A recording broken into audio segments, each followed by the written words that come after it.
ময়মনসিংহের মধ্যে, চট্টগ্রামের মধ্যে মাত্র 200 টাকার একটা কাপড়ের জন্য মানুষ খুন হয়ে গেছে, মৃত্যুবরণ করেছে। অথচ যাকাত দেওয়ার বিধান হচ্ছে নিজে পৌঁছায় দিবা। আর আজকের বাস্তবতা হচ্ছে যাকাত আনতে গিয়া কখনো কখনো এমন ভাবে কোন কোন এলাকার মধ্যে যাকাতের কাপড়ের জন্য হাত বাড়াইছে, ধাক্কাধাক্কি করতেছে। কোন এক সময় দেখা গেছে যাকাতের কাপড় দেওয়ার আগে আগে তার গালের মধ্যে থাপ্পড় মারে, ঠিক কিনা বলেন? এমন করে করে যাকাত পৌঁছায় দেয় আর খুঁটা দিয়া বলে, আমার যাকাতের টাকা দিয়া তোমরা চলো। বলতে ইচ্ছা করি, তুমি কেন হযরত ইমাম আবু হানিফার মতো যাকাত দেন ওয়ালা হইলা না?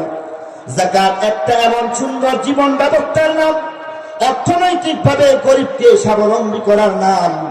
ইমাম আজম আবু হানিফা যাকাত দিয়েছেন।